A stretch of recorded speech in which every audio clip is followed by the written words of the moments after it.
Man, this week is flying by. It's another episode of Red Sox Now, presented by Fan Arch here on YouTube. Already Wednesday. We got the July 4th long weekend coming up. The Red Sox, by the way, will play on Friday in Washington, D.C. at 11. They'll be off Thursday, so they got the doubleheader today. They were held in suspense. By the way, my Woo Sox game last night, I was scheduled to be on radio. That didn't happen. We had severe weather here in Central Mass. So Masataka Yoshida will do a major league rehab assignment on Wednesday, and it's unclear if he'll play in both games. He might. I doubt it. He probably did some cage work last night, so we'll see what happens because the Red Sox say, Cora has mentioned this, that when Yoshida comes back, he is going to play. So where will that be? We'll dive into that later this week. I mean, things do work out where guys get injured and all of that. So I don't like to assume that everybody knows everything about baseball. Some of the best ideas in the sports world is from people who don't follow this or not diehards. You know, not everyone knows everything. In the business I work in baseball.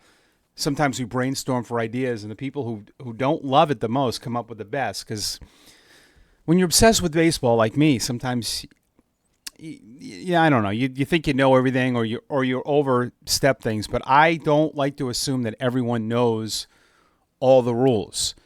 So why wasn't this game just postponed?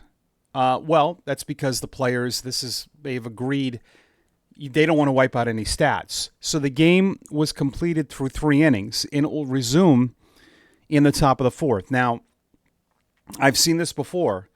If they had started that 4th inning and they had a runner on base, the game would resume today at 2:30, and a guy would run out to second base, the runner from last night. So everything goes back to yesterday, which is weird. I don't like this because if a game is suspended now and it's picked up way later, you could have a guy say if Roman Anthony wasn't called up to the big leagues yet and he played in a suspended game later, it would revert all the way back to the July 1st, and he would make his big league debut before he was called up. It's weird and confusing. The Red Sox lead 2-1, and what's interesting, and I like what Alex Cora is doing. I mean, Alex Cora, of course, he wants to win game. We know that, right? But I think it's a little aggressive what he's doing. Brian Bayo is going to come in, and it'll be a relief appearance. And I think the thinking is, listen, we bring in a starter in the 4th inning. That could be it. We don't use our bullpen at all in game 1.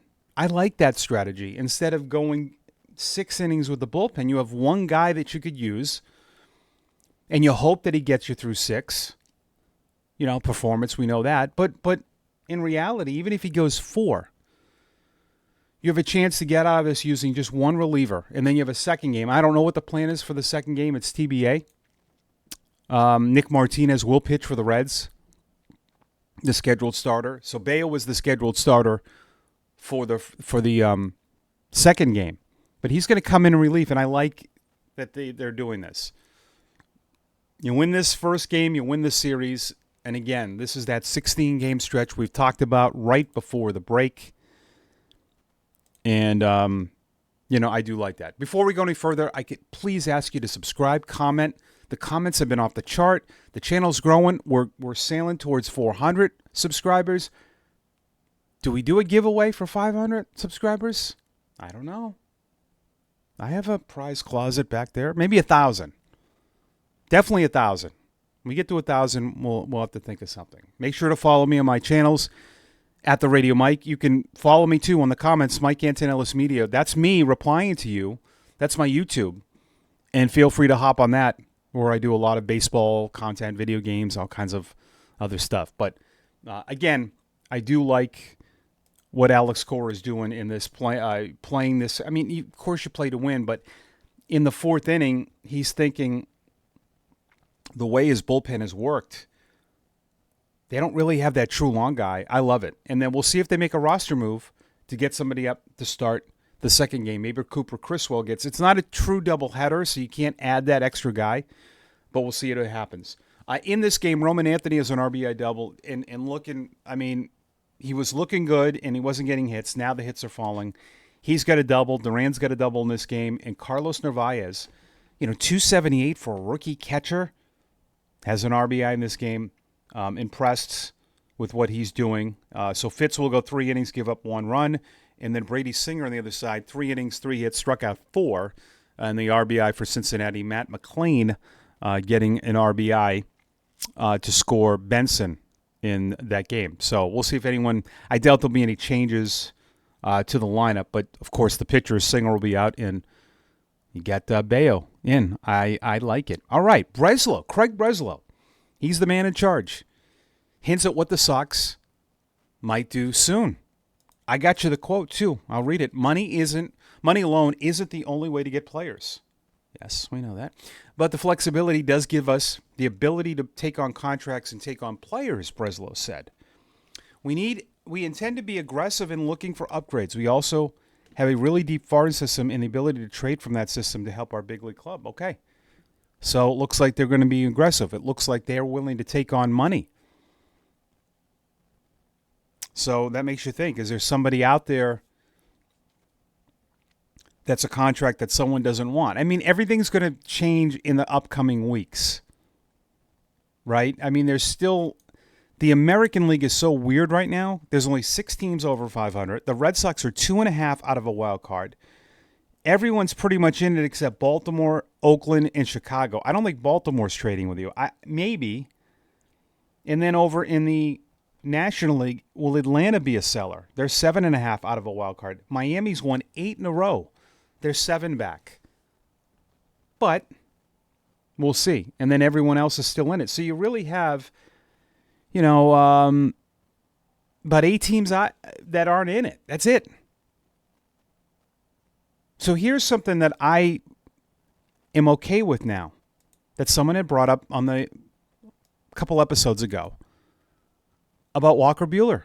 I'm absolutely for that. If you have to eat some of the money, yeah. Do we want him in the rotation? No. No. He's got a 1-year deal. Would you keep him going forward? No. Right? Are you re-signing Walker Buehler? Now, Alex Cora said he's close. Okay. But would he be a good rental for someone? I think so. I think someone out there with this experience, I'm okay with moving on from that because Kyle Harrison's got to pitch in the big leagues. All right, I know this July 4th. After July 4th, they get an extra year of control. He was scheduled to pitch on Tuesday. He's going to pitch Wednesday for the Woo Sox. I think he's going up. And you're not going to get a lot for Buehler. But maybe if someone takes on half the money and you get something back because you're not going to offer him a qualifying offer, I'm all for that. That comment, at first I dismissed it, but I'm for trading Buehler.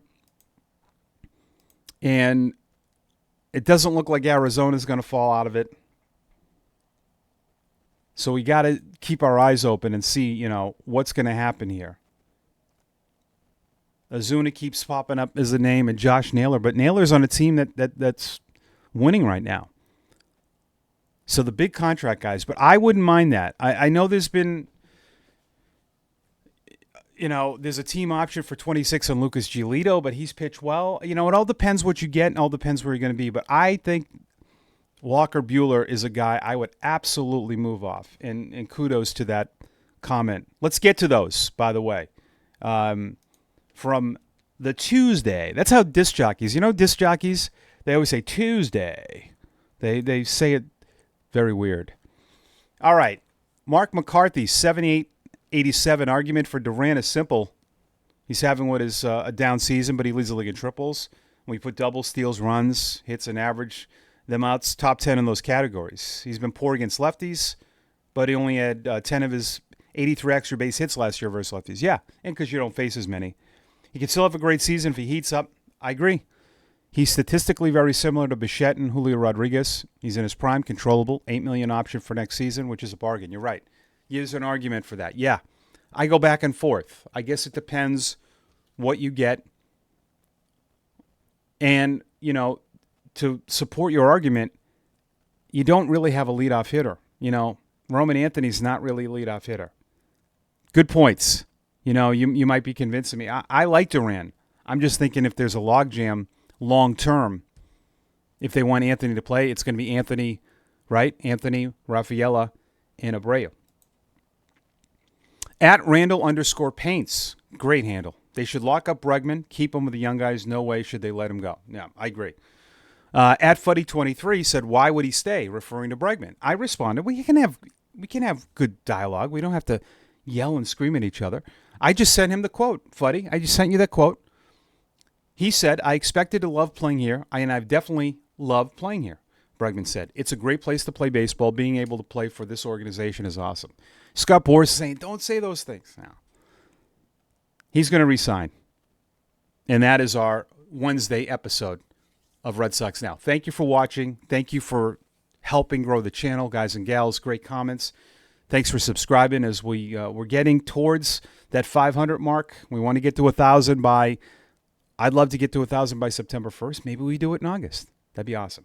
Follow me on my socials at the Radio Mike. Red Sox have 2 today, the suspended game, and then they play tonight. We'll talk about it on Thursday.